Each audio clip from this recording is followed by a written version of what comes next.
Ladies and gentlemen, let me welcome you here to RUSI, to our RUSI library, for our annual Trenchard Memorial Lecture, which we're very happy to offer in the presence of Hugh Trenchard. It's always a great pleasure to see you here.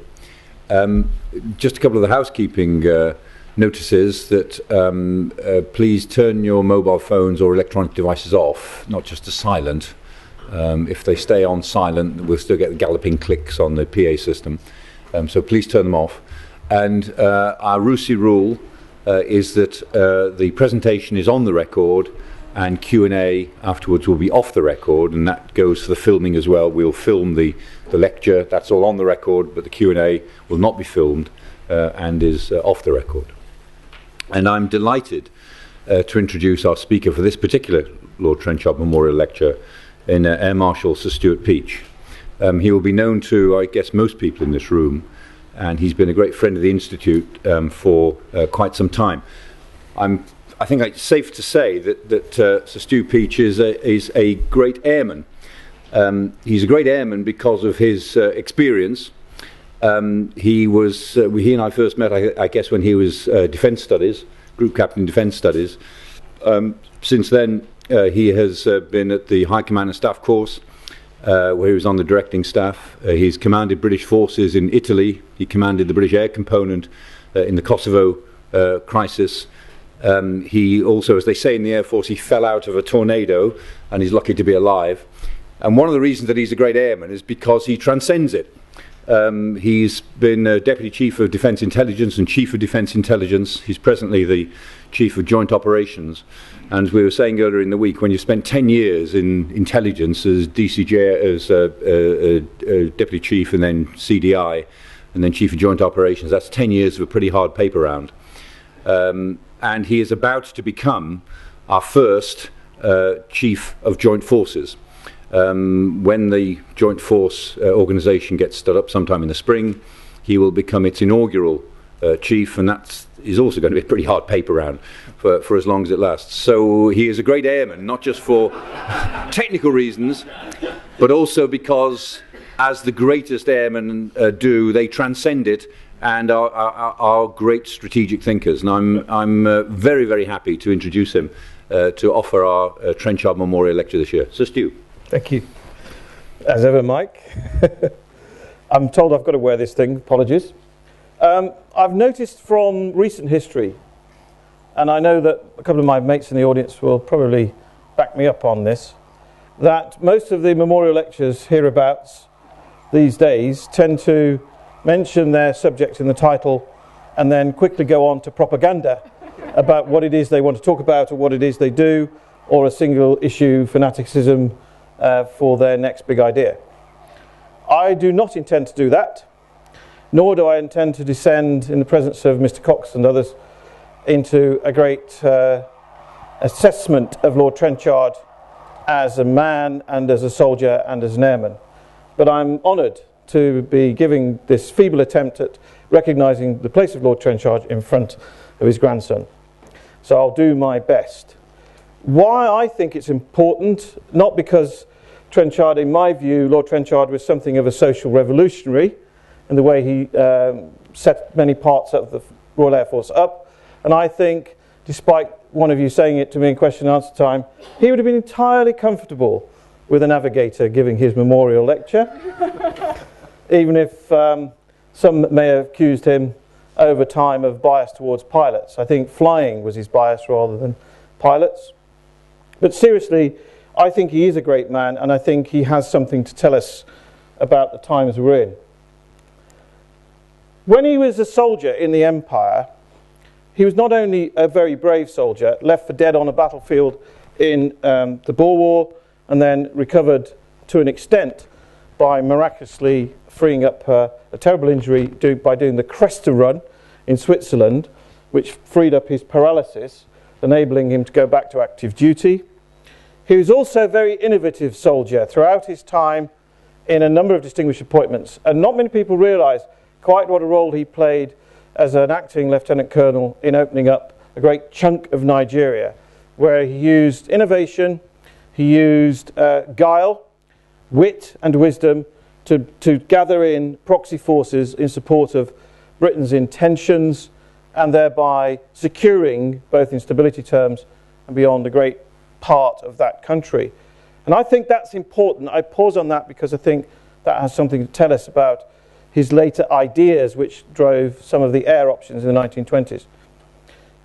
By the first decade of the 20th century, having recovered from many of his illnesses, he was actually a little bit bored with garrison life, was serving in Northern Ireland, had met again someone he'd met in Nigeria who had taken up with this wicked new idea called the Royal Flying Corps, and discovered that he was a few weeks below the maximum age and set off on that journey to become an airman.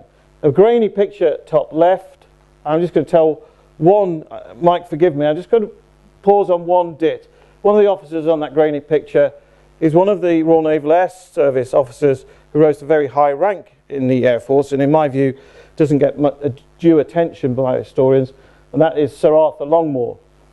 In 1922, Sir Arthur Longmore, after the First World War, was the project officer for what became the Air Ministry building, which is sort of over there, now known as the Ministry of Defence. And it was Sir Arthur Longmore who rescued what was this dormant, dank cellar underneath from the depredations of the builders and the civil servants of the day.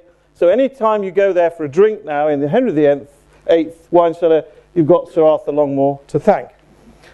And Lord Trenchard made lifelong friends in the period before the First World War, and that becomes important later, and he became a key organiser of the Central Flying School, and therefore one of the founding architects of the Royal Flying Corps after the war began.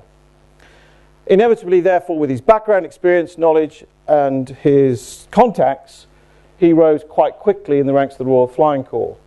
His war record is exemplary, his leadership second to none in terms of focus and leading the brave men of the Royal Flying Corps throughout the battle. I think that, again, is worthy of attention. I think the attention to detail he demonstrated with the knowledge of his people, the aeroplanes, the state of logistics, and I would actually say to the budding and aspiring commanders in the audience here, actually that attention to detail from the spectrum of things you have to worry about as a commander remains a very extant skill. Throughout, he was adaptive, and he was very focused on how to improvise to the enemy, the Germans in this case, as the war progressed, and did not blink or falter, because one of the other leadership qualities I very much admire is being steady.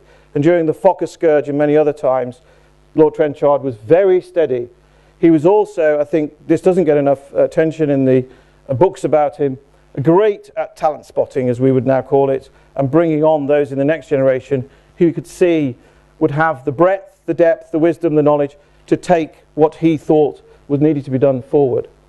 He also had a very close relationship with the gentleman whose statue stands outside the Institute, Lord Haig, and that stood him in good stead with Lord Haig, but also he was able to influence Lord Haig a lot more than perhaps a skim of land-based history of the First World War would imagine. So the man at the end of the First World War is responsible throughout the war in battle, remember, throughout the war in France, remember, for a great deal of what was achieved in the Royal Flying Corps in the First World War. But it was not automatic that he would become the first Chief of the Air Staff when the Royal Air Force formed in 1918. Indeed, he didn't. And there are many people in the audience far more expert than the shenanigans around both the formation of the Air Force based on the air defence needs of Great Britain and, of course, the characters that led it in 1918.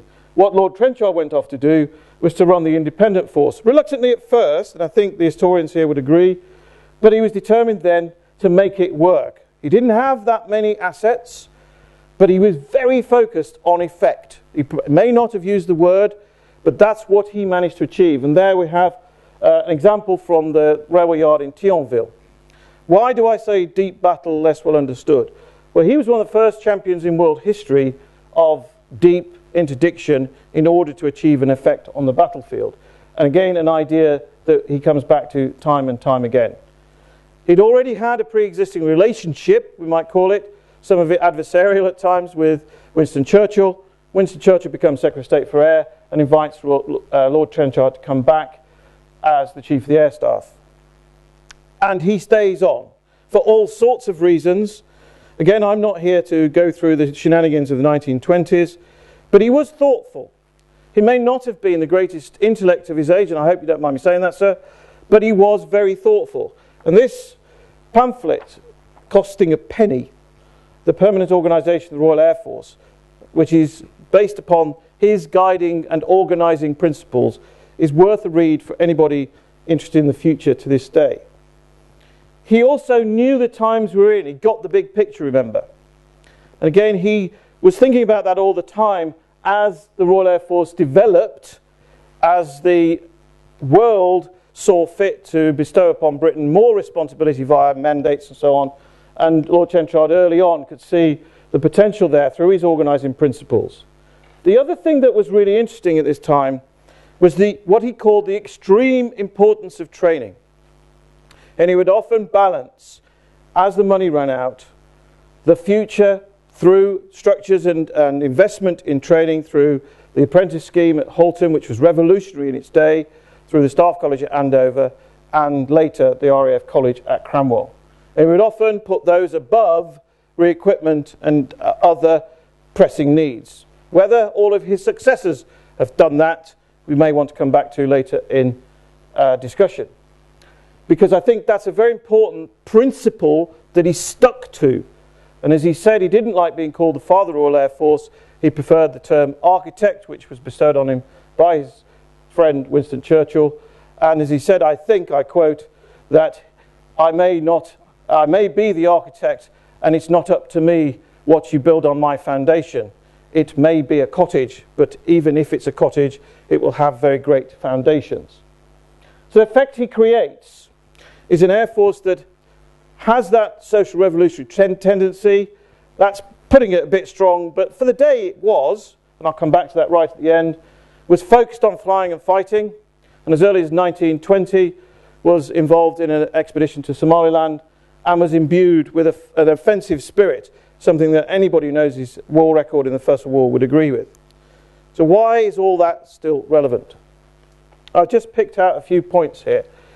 Throughout his life and his tenure as Chief of the Air Staff in particular, he was an innovator through thought and deed by sending aeroplanes around the empire, partly as a way of using force with economy.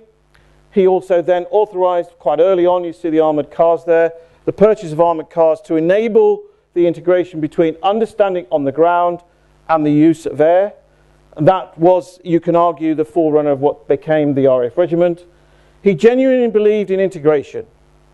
And even if in those days there were the endless battles between the Admiralty, the General Staff and the Chief of the Air Staff, who was not seen as an equal for many years, he was a believer in integration, and therefore you can argue, I could argue, he was a joint officer as he tried to pull together economy of effort as the British Empire was stretched around the world. What I think is without that, you may argue with me later, what I think is absolutely without doubt is the adaptability demonstrated through bringing on talent to the needs of the times. And the classic for me is the encouragement of an officer who was not to everyone's taste, quite an aggressive officer called Arthur Harris, who commanded a squadron of Vickers-Vernons out in the northwest frontier in the transport role. And anybody who knows anything about Arthur Harris would know he would not be comfortable with that job. So he immediately modified his transport aeroplanes with bomb racks. He dug a big hole, cut a big hole in the front of them, put some guns in, and he then made a sort of coffin-like affair down the back end to put 8 soldiers in with fixed bayonets so they could emerge from his Vickers-Vernon ready to fight the enemy. The point being, this adaptability through talent spotting stood the Royal Air Force and Britain in good stead around the empire through integration of effort, and time and again, if you go into the archive, not just the books, you see this integration of effort across the empire, not least in the evacuation from Kabul, the first of its kind in world history in 1928, and as the situation became more difficult in Iraq for air control and in Palestine, throughout that time, the Royal Air Force is constantly adapting with Lord Trenchard's help. So I think he's got a lot to show us. What I'll now try and do is weave into where we are and why that may still be relevant. This is what we do at PGHQ. The numbers are obviously approximate. People come and go. I'd ask you to just note two things, really. The spread of activity for the British Armed Forces, including non-discretionary support to our overseas territories, which rightly doesn't get much airtime but is important. I'm also responsible for those engaged in UN duties and, where appropriate, in operations in support of the EU, fairly small scale. The main effort, as I'll come on to, obviously in Afghanistan, but supporting effort in the Middle East and ongoing operations in Libya, commanded from a headquarters at Northwood, just outside London. Main effort Afghanistan has all sorts of implications, connotations and complications, a word I will return to, not least getting there and back, big issue, not least keeping access, basing and overflight rights through the countries to and from Afghanistan, all of which would have been entirely familiar to Lord Trenchard. He had exactly the same dramas when he was Chief of the Air Staff doing an equivalent job. He would have had also exactly the same dramas and issues with what was then countering insurgents, even if they were not called that everywhere, but broadly they were. And I think I've read enough, and I think I'm confident enough to say that he would have understood a lot of what I'm saying here, which is that we understand in the military today that military success alone will not win the campaign. And anyone who wishes to challenge us on that, I think our soldiers, if you go out to Afghanistan, I do nearly every month, the boys on the ground will tell you that at Lance Corporal and private soldier level. They understand about governance, they can't fix it, they can help, assist, set conditions, create space for local security, and where the local governance is aligned with sufficient economy to enable the people to believe the government has a better offer than the opposition, and you can develop sufficient indigenous capability through soldiers and police, then of course you are succeeding in counterinsurgency and bringing stability. A bit that I think is more complex since Lord Trenchard's day is the whole business around understanding the society you find yourself in and following and understanding how disputes are resolved. I think that was something, perhaps, dare I say it, was better understood in through the political officer structure of the 1920s. And I think no less a figure than Cheryl Cooper Coles is very strong on that. Above all, I don't particularly care for the phrase strategic communication. I think the battle of perception is important in an insurgency, and who controls the narrative is as much about discipline as it is about storytelling. As if that main effort wasn't complicated enough, I'm not here to give a topical talk, but you can see what's happened in the Middle East. Our role in support of that is through the ladies and boys and girls top right, the Joint Force Headquarters, very high readiness, experts normally at Major and Lieutenant Colonel level, fly off at very short notice to assist ambassadors and high commissioners in understanding. We also develop and support and command short-term training teams and so on. So there's a range of activities as what is an awakening across the region plays out, and we're yet to see, I think, the end game of all of that, but it's made for quite an interesting year. And of course, I'll come back to operations over Libya in a moment. So those are the sort of things we're focused upon, and I am struck by preparing for today just how little has changed, in that you walked in the Ministry of Defence, the Air Ministry next door in 1928, and actually many of the countries, many of the issues would have been quite similar. Main effort in Afghanistan, the progress at the tactical level is very real. Lashkar, the provincial capital in Helmand, is in a state of transition. The Afghan security force is very much in charge, and you know, we're getting used to that, them being in charge, and their way is not necessarily going to be the way we would have predicted, but we are getting used to that.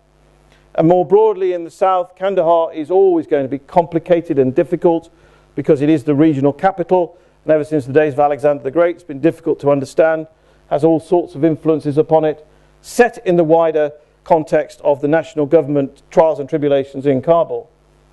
So the task force sits in that context. It's remarkable not just the tactical courage and bravery of our soldiers, sailors and airmen. And don't forget, there's a lot of sailors, Royal Marines and airmen serving in Afghanistan. We can go by the broad term soldiers, but there are a lot of the forces deployed. They understand the context far better than they are given credit for. They understand what they're doing and why far better than they are given credit for. And it is very much, and Lord Trenchard would have been pleased with this, a team effort. The Tornadoes based in Kandahar supporting the boys on the ground, not just with weapons as a last resort, but also with the reconnaissance pods generating that situational knowledge, understanding. The helicopters times many who are supporting the forces every single day, every single night. And of course, the air transport capability getting everybody to and from Afghanistan. A genuine team effort attached to a great sort of moment in our history as we struggle through the remainder of the counterinsurgency in Afghanistan. Operations out over Libya didn't come quite out of the blue, but nearly. And as we've seen, the UK effort has been remarkable. I was there yesterday, not in Libya, I was there in Italy. I'd point out two things.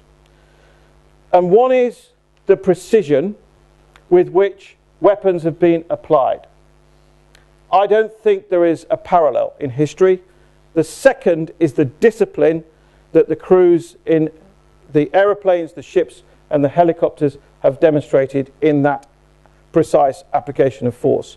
And I know that Lord Trenchard would have been proud of them, as we all should be. It is remarkable how accurate the weapons have been through a great deal of skill, training and dedication, not least the training element, and of course that discipline, that sort of doubt when necessary of saying, no, I will not drop this weapon because I have that doubt. And that is what I describe as discipline, and it's a very important skill, and we must continue to encourage it.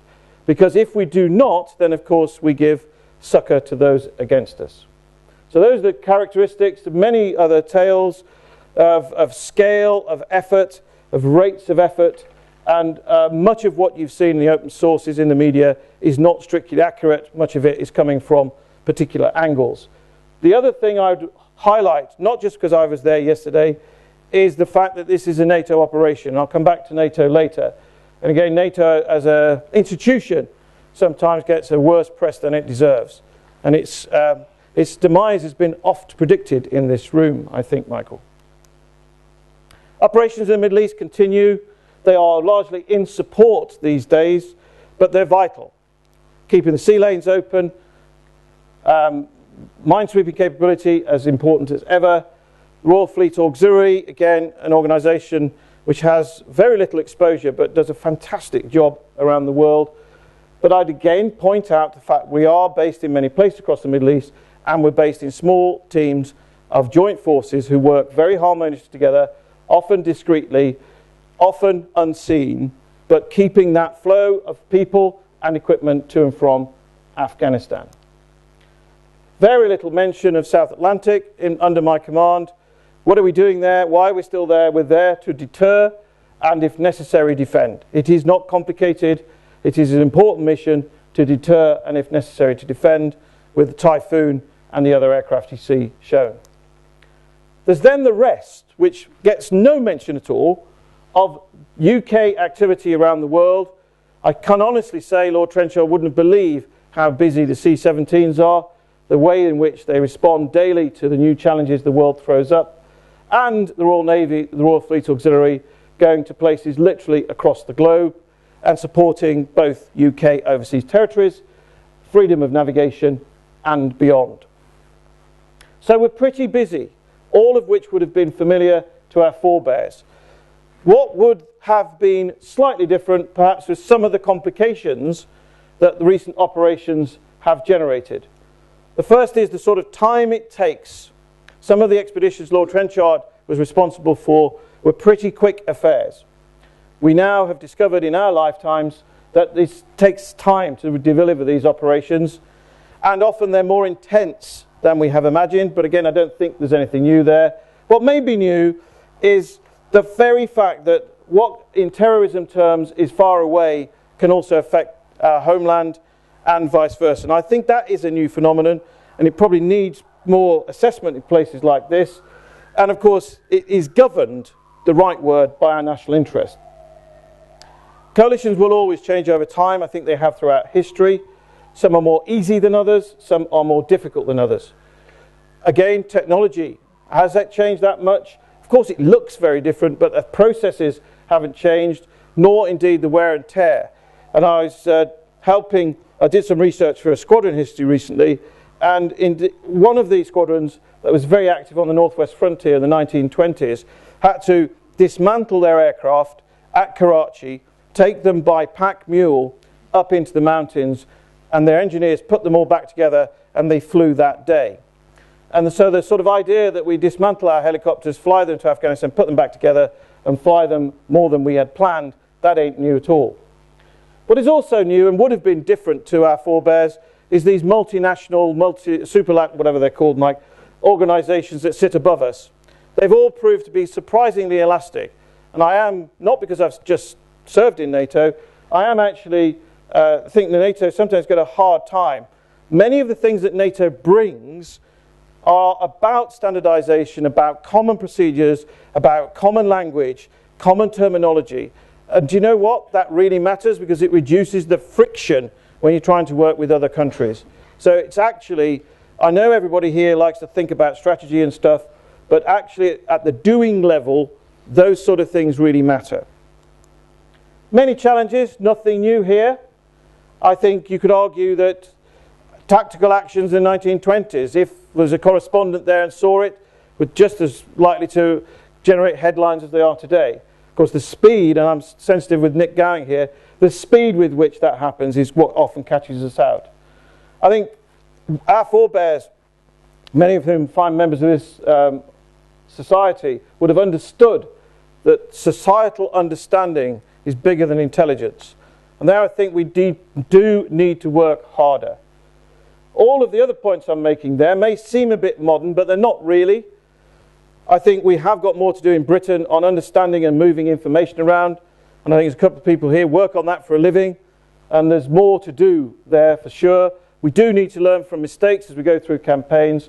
And we also need to think about how to regenerate those aeroplanes and those machines, those people, when they come home. And I don't think many people realise that the Bristol fighter of World War I was still active in the Empire in 1938. It was pretty tired, but it was still active. And that's partly because of understanding the need to look after what you've got and use it again. Nothing new here. And anybody who thinks constraints either through cash or time or political appetite is new, then they haven't read many of the books in here. There is nothing new here. I'll pick out a couple of thoughts though. The first is that some of our those we oppose or opposed to us, or those we are sent to support other organisations, will always exploit either our their perception of our lack of commitment, or, it is new, show a complete disrespect for the symbols and the mores which we hold dear. And there I'm thinking about the disrespect for the Red Cross, the Red Crescents and so on. And of course the legal framework inevitably in life and our human existence changes. Law of armed conflicts is not new. The way in which human rights legislation applies to the battle space perhaps is quite new. The rules of engagement, not new. How rules of engagement have to change quickly is something we pride ourselves on in PGHQ. Resources, nothing new here. The amount of contracting we now undertake, we always did it. We just do it on a different scale. And frugality, very familiar in the 20s, and we're now embarked upon just enough, just-in-time logistics. So is there anything really new between the days of Lord Trenchard and now? The top end, no. Ends, ways and means balance has always been the meat and bread of commanders.